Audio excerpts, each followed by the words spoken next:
નમસ્કાર, હું Pravin. World war 10 એટલે કે T20 વિશ્વકપનું 10મું એડિશન અને 20 ટીમ છે અને 20 ટીમ વચ્ચે એક ટ્રોફી માટે જંગ. યજમાન ભારત અને શ્રીલંકા બંને સહયજમાન છે. ઘણા વિવાદ ચાલી રહ્યા છે, બેકગ્રાઉન્ડ સ્કોર ખૂટી રહ્યો છે. આ વિવાદ વચ્ચે હજુ પણ અસમંજસતા છે કે પાકિસ્તાન ભારત વચ્ચેનો મુકાબલો થશે કે કેમ. પણ કેપ્ટન સૂર્યકુમાર યાદવે કહ્યું છે કે ના, બીજી તરફથી આવી છે, એ એમનો વિષય છે, અમારી ટિકિટ બુક છે, અમે ફ્લાઇટ થ્રુ કોલંબો પહોંચીશું. પણ આજે ઓપનિંગ થઈ, આજે ભારત પોતાના કેમ્પેનની શરૂઆત કરશે મુંબઈથી. સામે ટીમ છે USA. ઘણા પ્લેયર્સ ઇન્ડિયન અંડર-19 વિશ્વકપમાં રમી ચૂક્યા છે અને આજે પહેલા મુકાબલામાં જે રીતે સ્થિતિઓ ઊભી થઈ કે T20 ફોર્મેટમાં તમે કોઈને પણ કેટલા પણ ઓછા ન આંકી શકો. હાંફતા હાંફતા પાકિસ્તાની ટીમ જીતી. ફહીમનો કેચ ડ્રોપ ન થયો હોત તો કદાચ પાકિસ્તાની ટીમ નેધરલેન્ડ સામે અપસેટનો શિકાર બની હોત. એ જ પરિસ્થિતિ વેસ્ટ ઇન્ડિઝ અને સ્કોટલેન્ડ સામેના મુકાબલામાં. ટક્કર સ્કોટલેન્ડ પણ આપી રહ્યું છે અને ઇન્ડિયન ટીમ હોમ સોઇલ પર છે. જે અંતિમ કોમેન્ટ હતી કેપ્ટનની કે બટ ઓબ્વિયસ તમે હોમ સોઇલ પર રમતા હોય તો એક પ્રેશર એડિશનલ હોય છે. પણ ટીમ જે ઇન્ટેન્ટ સાથે રમી રહી છે, જે ઇન્ટેન્ટ સાથે ન્યૂઝીલેન્ડ સામેની સિરીઝ પૂર્ણ કરી, વોર્મઅપ ગેમમાં દક્ષિણ આફ્રિકા સામે 6 હિટિંગ મશીન્સ તમામ જે મેદાન પર હતા પ્રેક્ટિકલી, તો ટોપ 6માંથી 8માંથી જ્યારે તમારી પાસે 6 લેફ્ટી હોય અને ઓલમોસ્ટ ઈશાન કિશન ફર્સ્ટ ચોઇસ વિકેટકીપર, અભિષેક શર્મા સાથે ઓપન કરતો દેખાશે, તિલક વર્મા રિધમમાં છે ઇન્જરી પછી, તો ઘણા બધા રાહતના સમાચાર. અને ઇન્ડિયન ટીમ આજે એક મોમેન્ટમ સેટ કરવાથી લઈને ઘણા બધા વિષય પર કામ કરશે. તો આજે 7 વાગે મુકાબલો છે, 6:30 વાગે ટોસ થશે. આ પહેલાં ક્યારેય પણ ટીમ T20 વિશ્વકપમાં કોઈ ટીમ હોમ સોઇલ પર કે યજમાન તરીકે જીતી નથી. તો એ રેકોર્ડ તોડવા માટે બેતાબ છે કેપ્ટન સૂર્યકુમાર યાદવની કપ્તાનીમાં ટીમ ઇન્ડિયા. તો 1 મહિનો આ વિશ્વકપ ચાલશે.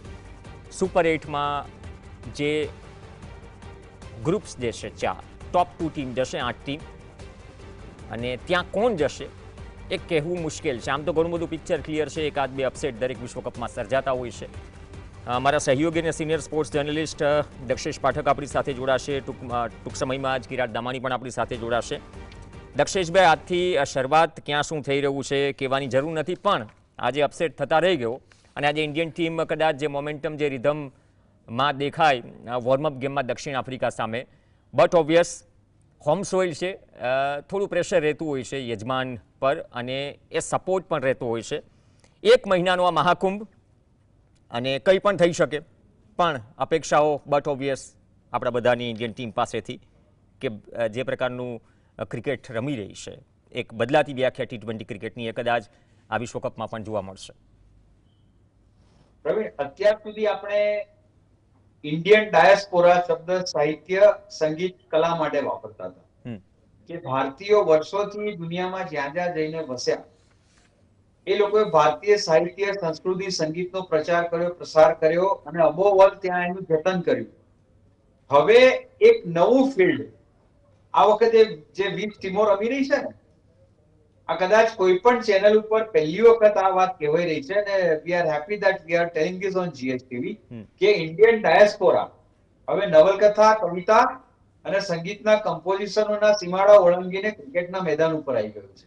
તમે દુનિયાની કેટલી બધી ટીમો જુઓ, સ્કોટલેન્ડ જુઓ, આયર્લેન્ડ જુઓ, અફઘાનિસ્તાન જુઓ કે કેનેડા જુઓ, ન્યુઝીલેન્ડ જુઓ, ઇવન વેસ્ટ ઇન્ડિઝ જુઓ, દરેક ટીમમાં એવરેજ 1-2 તો ભારતીય ખેલાડીઓ હોય જ છે. અને અમેરિકાની આ જે ટીમ છે એ તો ઓલમોસ્ટ ઇન્ડિયનનું ટીમનું પ્લેયર્સનું જ કમ્પોઝિશન છે, જે વર્ષો પહેલા અમેરિકા સ્થાયી થયા અને ત્યાં આગળ એમને નવી ક્રિકેટ એકેડેમી ઊભી કરીને ત્યાંથી આગળ આવ્યા છે. એનો કેપ્ટન છે મોનાંગ પટેલ, આણંદનો છે. એટલે મારા ખ્યાલથી એક નવું ડાયસ્પોરા ઊભું થયું છે. અને વર્લ્ડ કપની આપણે વાત કરીએ તો 20 ટીમો જે રમી રહી છે એમાં ઘણી બધી ટીમો પહેલી વાર રમી રહી છે. પણ એવું જરાય માની લેવાની જરૂર નથી કે કોઈ ટીમ પહેલી વાર રમી રહી છે એટલે આપણે બહુ જ કોમ્પ્લેસન્ટ થઈ જઈએ કે સેફ થઈ જઈએ. 1983 ના વર્લ્ડ કપમાં જ્યારે પહેલી વખત ઝિમ્બાબ્વે રમ્યું ત્યારે કિમ હ્યુઝે એને લાઇટલી લેવાની જે ભૂલ કરી હતી અને જે પહેલી મેચ ઝિમ્બાબ્વે ઓસ્ટ્રેલિયાને હરાવી, એ મેચ જ એમને નડીને આપણે સેમીફાઇનલમાં ગયા હતા. એટલે હવે એક ટીમ વચ્ચે મારા ખ્યાલથી ભારત નંબર 1 છે, world champion, we are defending champions, પણ એ સિવાયની બીજી જે 10 એફિલિએટેડ ટીમો છે એના અને ભારત વચ્ચે T20માં 20% જ ફરક છે. તો બાકીની જે નવી ટીમો છે એના વચ્ચે 30% થી વધારે ફરક નથી, એ સમજવાની જરૂર છે. They are good fighters. તમે જુઓ આજે પાકિસ્તાનને કેટલું ભારે પડી ગયું, માંડ જીત્યા. અને ગયા T20 વર્લ્ડ કપમાં તો પાકિસ્તાનને બરાબર યાદ છે અમેરિકાએ શું કર્યું હતું. એટલે every match is a do or die or a die hard match to win and to defend the title. અને મને એવું લાગે છે કે અત્યારે ઇન્ડિયન ટીમનું જે કમ્પોઝિશન છે, આ ટીમનું પર્ટિક્યુલરલી, એમાં પણ જે રીતે હર્ષિત રાણા બહાર થયો અને તાત્કાલિક મોહમ્મદ સિરાજને ટીમમાં લીધો, that is the best decision which has been taken by the selectors. દક્ષેશભાઈ, જુલાઈ 2024માં છેલ્લે ઇન્ડિયન ટીમમાં હતો T20 ફોર્મેટમાં મોહમ્મદ સિરાજ, અને આપણે જાણીએ છીએ કે હર્ષદીપ સિંહ છેલ્લા 2 T20 વિશ્વકપનો ઇન્ડિયા તરફથી હાઈએસ્ટ વિકેટ ટેકર છે. એ જે કોમ્બિનેશન મળ્યું છે, અત્યારે તકલીફ એ હતી કે બુમરાહની ગેરહાજરીમાં જે મીડિયમ પેસ એટેકમાં જે તકલીફો થઈ રહી છે. ભારત માત્ર ભારતના નહીં, દુનિયાની તમામ ટીમોમાં T20 ફોર્મેટ માટેના 4 બેસ્ટ બોલરો આપણી પાસે છે, જે ડેથ ઓવર્સમાં છેલ્લી 4 ઓવરમાં એ લોકોને 35 રન કરવાના હોય અને 7 વિકેટો બાકી હોય તો પણ બાજી ફેરવી શકે છે. એવા બુમરાહ, હર્ષદીપ, મોહમ્મદ સિરાજ અને મોહમ્મદ શામી. શામીને તો લીધો જ નથી. બાકી રહ્યા 3. I think કે this is the best ever T20 combination India ever had. અને સ્પિન ડિપાર્ટમેન્ટમાં તો એઝ યુ નો કે આપણે we are doing really great. Axar Patel એના પ્રાઇમ ફોર્મમાં ચાલી રહ્યો છે. Everybody is clicking. અને જે બેટિંગ કોમ્બિનેશનની વાત કરી, પાવરફુલ છે, સવાલ જ નથી. તમે એક પોઝિશન જુઓ તમે તો સામેની ટીમના છાતીના પાટિયા બેસી જાય એવો બેટિંગ લાઇનઅપ છે. એટલે આઈ થિંક કે there is no reason why we shouldn't defend our title, but again જરા પણ ઓવર કોન્ફિડન્સમાં આયા વગર, કે આઈ થિંક કે આટલું સારું કોમ્બિનેશન જ્યારે ધોની 2007માં જીત્યો ને પહેલી વાર, ત્યારે પણ નહોતું. તમે એક પોઝિશન ટુ પોઝિશન બીજી ટીમના પ્લેયર જોડે કમ્પેર કરો તો આપણો હાથ ઘણો ઉપર છે. બેટિંગ ઓર્ડરની વાત કરવા જઈએ તો તમે જે કીધો order, that is perfectly okay. કાલે લોકો મજાકમાં કહેતા હતા કે કોઈને રિપ્લેસમેન્ટની જરૂર પડે તાત્કાલિક તો વૈભવ સૂર્યવંશીને લઈ આવો. મજાક નહીં તો સિરિયસલી કહું છું કે don't look at his age. Boss, world કપની ફાઇનલ હોય, ભલે અંડર 19 હોય, 14 હોય કે મેઇન હોય, વર્લ્ડ કપની ફાઇનલમાં 250 રન 80 બોલમાં મારવા, 15 છક્કા ને 15 ચોક્કા. It is not about the score, it is about the intent and terrific willpower. Sachin Tendulkar 15 વર્ષની ટીમે જો ટીમમાં આવી શકતો હોય તો don't make Vaibhav Suryavanshi wait for too long. એટલે એ તો હવે પછીની વાત છે. પણ અત્યારે એવું છે કે ઇન્ડિયન ટીમનો જે બેટિંગ ઓર્ડર છે 1 નંબરથી તો 8-9 નંબર સુધી એટલો પાવરફુલ છે કે સપોઝ બી તમે વર્સ્ટ સિનેરિયોમાં આપણે 50 રનમાં 5-6 વિકેટ પડી ગઈ હોય ને તો પણ આ બેટિંગ ઓર્ડર 200 સુધી લઈ જાય એવો છે. દક્ષેશભાઈ, એક ઇમ્પોર્ટન્ટ વસ્તુ જે લાંબા સમયથી નથી થઈ, જો સંજુ સેમસન પ્લેઇંગ ઇલેવનમાં ન હોય તો હાર્દિક પંડ્યા અને સૂર્યકુમાર યાદવ સિવાય 8 નંબર સુધી લેફ્ટી. પ્રવીણ, સંજુ સેમસને થોડાક પ્રોબ્લેમ ઉભા કર્યા છે. એની એવી એક છાપ ઉભી થઈ છે કે આઈપીએલમાં એના પરફોર્મન્સનો ગ્રાફ આ લેવલથી છેક ટોચ સુધી અડે છે અને ઇન્ટરનેશનલમાં એનો ગ્રાફ ત્યાં ને ત્યાં જ પેરેલલ જઈ રહ્યો છે. It's a very worrisome situation for Sanju and India. એટલે સંજુને ના રમાડે. પણ હવે એક વસ્તુ સમજી લો કે તમે ને હું 5 વર્ષથી કહી રહ્યા છીએ કે Ishan Kishan is an Indian edition of Quinton de Kock. મેં એને વાનખેડેમાં બહુ નજીકથી પ્રેક્ટિસ કરતા અને કીપિંગ કરતા જોયો છે જ્યારે બુમરાહના મિસાઇલ્સ જઈ રહ્યા હતા. અને સચિન તેંડુલકરે એવું કીધેલું કે આ 2 ડિકોક રમી રહ્યા છે મુંબઈની ટીમમાં. Ishan Kishan is a powerful hitter અને પાવરફુલ હિટર ઉપરાંત એ આડેધડ નથી મારતો. એ તમે જો એડમ ગિલક્રિસ્ટ જે રીતે મારતો હતો ને ટાઈમિંગ થી, અને અબોવ ઓલ વિકેટ કીપર તો સારો છે જ, પણ હું બહુ જ ગંભીરતાથી કહું છું કે ભારતમાં અત્યારે જેટલા 10 થી 12 વિકેટ કીપરો છે અવેલેબલ, એમાં સૌથી બેસ્ટ રિફ્લેક્સિસ જો કોઈના હોય એન્ટિસિપેશન સાથેના, તો ઈશાન કિશનના છે. અને હું આજે પણ કહું છું કે 2023 ની વર્લ્ડ કપની ફાઇનલમાં ઓસ્ટ્રેલિયા સામે ઈશાન કિશનને બહાર બેસાડ્યો ને, એનું જે ફ્રસ્ટ્રેશન હતું, એ ફ્રસ્ટ્રેશનના લીધે એ માણસ કાઇન્ડ ઓફ નર્વસ બ્રેકડાઉનમાં જતો રહ્યો હતો. આપણે એવું નથી કહેતા કે એ હોત તો જીતાડી દે, તો બહુ ફરક પડે છે બોસ. અને I am very happy that Ishan Kishan has made his way back to Indian team.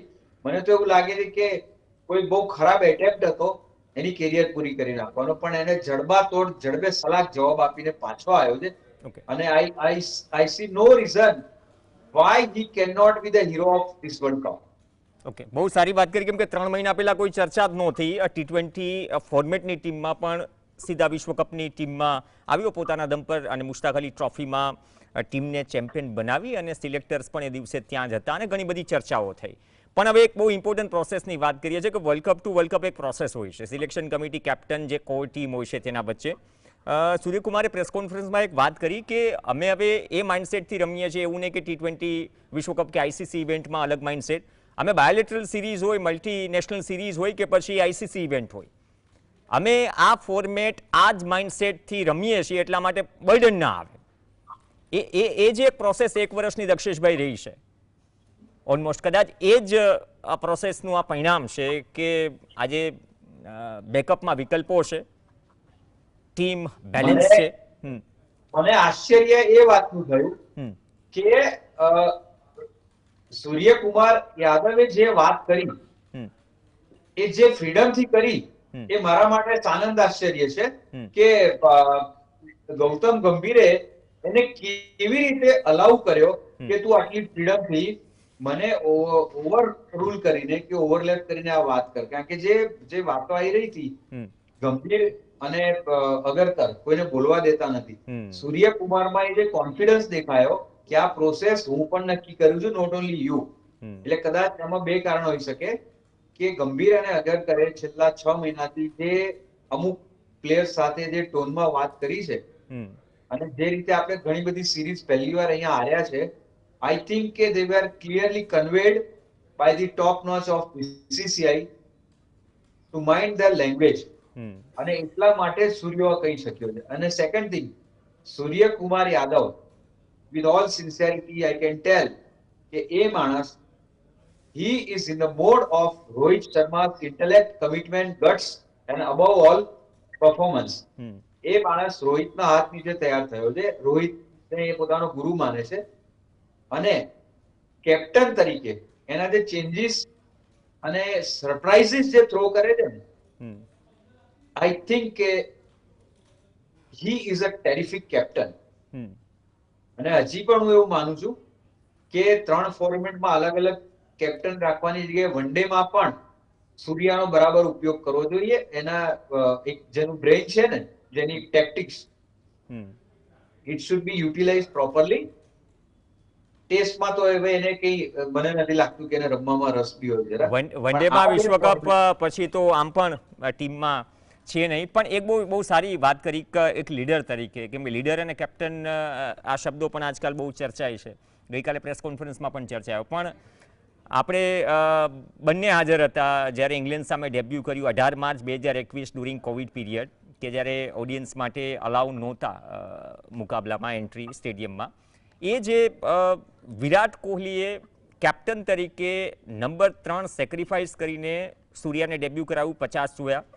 એ જ સિચ્યુએશન તિલક વર્મા માટે, કેમ કે તિલક વર્મા નંબર 3 આવી રહ્યો છે અને સૂર્યકુમાર યાદવ પોતાને નંબર 4 ઉપર જોઈ રહ્યો છે. તો આ એક કેપ્ટન અને લીડર વચ્ચેનો જે ડિફરન્સ હોય છે, અથવા તો જ્યારે એક સિનિયર વ્યક્તિ લીડર જ્યારે ટીમ લીડ કરે અને જે કંઈ પણ ટેલેન્ટ અથવા તો ટીમની રિક્વાયરમેન્ટ છે, એ હિસાબથી ભૂતકાળમાં તો ઘણું બધું થયું, પરંતુ અત્યારે થોડી પરિસ્થિતિઓ બદલાઈ છે. નાઉ ઓનવર્ડ્સ તિલક વર્મા છે ને, એને લોકો બહુ અંડરરેટેડ ગણતા હતા. પણ મેં એને સૌથી પહેલા 5 વર્ષ પહેલા જયારે રમતા જોયું ત્યારે મેં કીધેલું કે આ માણસ મિરેકલ સાબિત થશે. અને અને એ મિરેકલનો અહેસાસ પાકિસ્તાનથી ખરાબ કોને થયો હોય, જે રીતે એને એકલા હાથે પાકિસ્તાનને હરાવ્યું હતું. એ આ દુનિયામાં કેટલાક ફ્લેમ્બોયન્ટ પ્લેયર હોય છે અને કેટલાક સીડેટ હોય છે. મોહિન્દર અમરનાથના જમાનામાં સ્ટાઇલિશ અને એટેકિંગ પ્લેયર્સ કેટલા બધા હતા. મોહિન્દર અમરનાથ ક્યારે એવું ઔરા એને બતાવવાનો પ્રયાસ નથી કર્યો. પણ તમે જુઓ કે 69માં મોહિન્દરે ડેબ્યુ કર્યું અને 88માં સિલેક્શન કમિટીના મોહિન્દરની ભાષાના જોકરોએ એશિયા કપની ફાઇનલ જીતાડ્યા પછીની મેચમાં એને ડ્રોપ કર્યો. એ 19 વર્ષમાં મોહિન્દર અમરનાથે જે એકદમ ચૂપચાપ પરફોર્મન્સ કર્યું છે ને, શબ્દોમાં નાખ્યા વગર, એ આ તિલક વર્મામાં દેખાય છે. એ જરા પણ ઉછાળ વેળા કરતો નથી, એગ્રેસિવનેસ બતાવતો નથી. See to him what matters is his intent, commitment and result. Suryakumar યાદવની પણ તમે વાત કરો ને કેપ્ટન તરીકે, આપણે ધોનીને બહુ લોકોએ કુલ કરીને ચડાયો છે. એનું કુલ આપણે ખોતા જોયું છે. એ જ્યાં સુધી જીતતો હોય ત્યાં સુધી કુલ હારવા આવે ને એટલે બાઉન્ડ્રી લાઈનનું દોરડું કૂદીને અમ્પાયરો ઝઘડવાઈ ગયો છે ધોની. તો સૂર્યકુમાર યાદવ છે એ તમે રોહિત શર્માની મેચની કોઈ પણ સિચ્યુએશનમાં એની એક કમ્પોઝ માનસિકતા, બોડી લેંગ્વેજ તમે જુઓ. ડેવિડ મિલરનો સૂર્યાએ કેચ કર્યો એ તમે ફાઇનલમાં રોહિત શર્માનું તમે એક બેલેન્સ જુઓ. પાકિસ્તાનને નસાઉ સ્ટેડિયમમાં હરાયું એ મેચમાં રોહિત શર્મા જુઓ તો સૂર્યકુમાર યાદવ બિલકુલ કોઈ પણ સ્થિતિમાં તમે એમ કહી શકાય કે છેલ્લી 2 ઓવરમાં સામેની ટીમને જીતવા માટે 12 રન કરવાના હોય અને 6 વિકેટ બાકી હોય ને તો બી એ માણસ ચહેરા ઉપર એક એન્ઝાયટી કે ટેન્શન બતાવ્યા વગર જે રીતે એના પ્લાન અને પ્લેયર્સને જે રીતે પ્લેસ કરે છે ને, જે એક્ઝિક્યુટ કરે છે એનું પ્લાનિંગ, બોસ છેલ્લો બોલ ના નખાય ને, સૂર્યો કે રોહિત જેવા કેપ્ટન હોય ત્યાં સુધી તમે રિઝલ્ટને નક્કી ના કરી શકો. સો વી આર હેપી કે આ પ્રકારના પ્લેયર્સ આપણી પાસે. Virat Kohli is a different person. એ માણસ cricket, he himself is a cricket. એ ક્રિકેટ જીવે છે અને એક પડે એ જે રીતે રિએક્ટ થાય છે એ તો બહુ રેર પ્લેયર્સ આપણે જોયા છે. Virat Kohli is a different person all together. He is from different planet. એને કારણ વગર જો ટેસ્ટના કેપ્ટન તરીકે કાઢવાનું ફરમાન ઉપરથી ના આવ્યું હોત તો ગ્રીમ સ્મિથનો 51 ટેસ્ટ જીતવાનો વર્લ્ડ રેકોર્ડ એને અત્યાર સુધી તોડી નાખ્યો. અને એની જે તમે કયા કારણે એને કાઢ્યો છે મને સમજાતું નથી. તમે કેપ્ટન તરીકે જેટલી ટેસ્ટમાં કેપ્ટન થયો અને જીત્યો એનું વિન પર્સન્ટેજ જુઓ 64% છે. 1980ના દશકામાં ક્લાઇવ લોઇડનું જે હતું એ વિરાટ કોહલીનું છે. હાઉ કુડ યુ ડ્રોપ ધેમ? એટલે હવે બીજી વાત થઈ ગઈ. પણ આઈ થિંક કે જે છે જે નથી એ નથી. તો coming back to this world cup, ભારતની ટીમ પાસે અત્યારે બેટિંગ અને બોલિંગમાં બેન્ચ સ્ટ્રેન્થ એટલી બધી છે કે કોઈ બહુ આપણી ગુજરાતી ભાષામાં એકવાર જે પહેલી બે મેચથી જે સેટ થઈ જાય ને એને પછી એક કમ્ફર્ટ લેવલમાં પહોંચીને બહુ મંતર કર્યા વગર we have to persist with the winning combination. પછી ભલે કોઈને બહાર બેસવું પડે. આ બાબતમાં રિકી પોન્ટિંગ જે રૂથલેસ હતો ને, દુનિયામાં હજી સુધી 25 ટેસ્ટની કોઈ સિરીઝ રમાઈ નથી કોઈ એક ટીમ સામે. પણ માનો કે રમાઈ હોત ને અને રિકી પોન્ટિંગ 25 ટેસ્ટમાંથી 23 જીત્યો હોત ને તો હવે બાકીની 2 ટેસ્ટમાં એની ટીમના એક પણ પ્લેયરને આરામ ના આપે તે બીજાને પ્રયોગ માટે ના લે. કારણ કે આમાં એવું છે કે તમારો એક પ્રભાવ તૂટે ને, તમારા બોડીમાં તમારા રેઝિસ્ટન્સ પાવરની વાત છે. તમારું બોડીનો વ્હાઇટ સેલ્સ જો રેઝિસ્ટ કરતા બંધ થાય ને તો બધા વાયરસ ઘૂસી જાય. એટલે આ એવી વાત છે. You have to be persistent. You have to a strong grip on what you are attaining the best. છેલ્લો સવાલ, વાનખેડે છે સૂર્યકુમાર યાદવ, રોહિત શર્માનું પણ હોમ ગ્રાઉન્ડ. ઇન્ડિયન ટીમ આજથી કેમ્પેનની શરૂઆત કરશે. 35ની આસપાસ ટેમ્પરેચર હોય છે, સાંજે થોડીક ઠંડક હોય છે. આપણે ચેસ કરવાની આદત બહુ વધારે છે. આજે ટોસ વચ્ચે એક પીરિયડ એવો હતો કે ટોસ કોઈ પણ કરે નસીબ નહોતું. પણ in case Indian team toss જીતશે તો એ મોમેન્ટમ શું 250+ વાળું જે માઇન્ડસેટ છે એ કે પછી બોલિંગ કોમ્બિનેશન ટ્રાય કરશે? જો અમેરિકામાં પણ એક બહુ સારો બોલર છે, ફાસ્ટ બોલર છે, અને સુનિલ ગાવસ્કરે પણ વખાણ કરે, they are not to be taken for granted. પણ હું અગેન એવું માનું છું કે T20માં તમે જો પહેલો દાવ લઈને 220 કરી શકતા હોય ને, તો એ ચેસ કરવાનું જે પ્રેશર હોય છે ને સામેની ટીમ ઉપર, 15 ઓવરમાં 150 નો લોસ હોય ને, હા, તો બાકીની 5 ઓવરમાં બીજા 25 રનમાં 10 વિકેટ પડી શકે. કારણ કે જેમ જેમ એ ગ્રાફ ઊંચે જતો જાય ને, એમ એ જે પ્રેશર વધતું જાય છે. હું તો પહેલેથી મારી એડવોકેસી આ જ હોય છે કે મોટી મેચમાં ચેસ કરવાના બદલે ટાર્ગેટ આપવું જોઈએ. અને 3 વખત આપણે જે મૂર્ખામી કરી ચૂક્યા છીએ, 2003 નો world cup final batting wicket ઉપર ગાંગુલીએ આમંત્રણ આપ્યું ઓસ્ટ્રેલિયાને અને હાર્યા. 2017 ની ચેમ્પિયન્સ ટ્રોફી ફાઇનલ જબરજસ્ત બેટિંગ લાઇનઅપ આપણો, વિરાટ કોહલીએ પાકિસ્તાનને બોલાવીને 181 રને આપણે હાર્યા. અને ત્રીજું હમણાં ગયા મહિને અંડર 19 એશિયા કપની ફાઇનલમાં આટલો જબરદસ્ત બેટિંગ લાઇનઅપ આપણો, આયુષ પાત્રે, વૈભવ સૂર્યવંશી આટલા ફોર્મમાં રમતા હતા, તમે પાકિસ્તાનને બેટિંગ આપી અને ભૂંડી રીતે હાર્યા.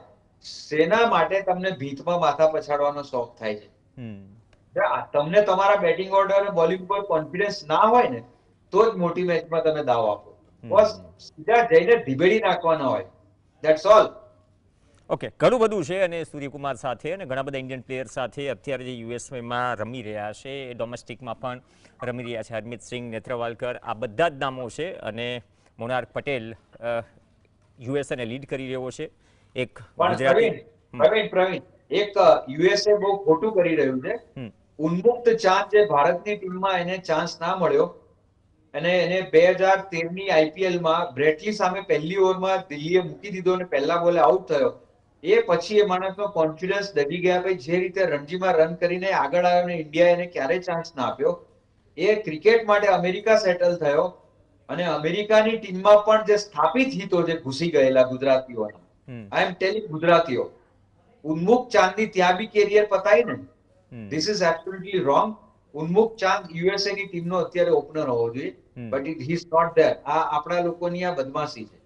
ઓપનર સાથે કદાચ કેપ્ટન પણ, કેમ કે under 19 world cup winning captain હતો. તો વી હોપ કે એક મોટા ટોન સાથે અને એક મોટા સ્કોર એન્ટરટેનિંગ ગેમ સાથે ઇન્ડિયન ટીમ આ કેમ્પેનની શરૂઆત કરે. આજે 3 મુકાબલા હતા, ત્રણેયમાં એ વસ્તુનો અંદાજો આવી ગયો. ત્રીજો તો બાકી છે. થોડી વારમાં ટોસ થશે કે આ 20 ટીમ અને કોઈ પણ મુકાબલો કોઈ પણ લાઇટલી લેવાના મૂડમાં ન રહે, નહીં તો સુપર 8નું ચિત્ર બદલાઈ જશે. ધન્યવાદ દક્ષેશભાઈ ચર્ચામાં જોડાયા. આ સાથે ચર્ચામાં હાલ બસ આટલું જ. નમસ્કાર.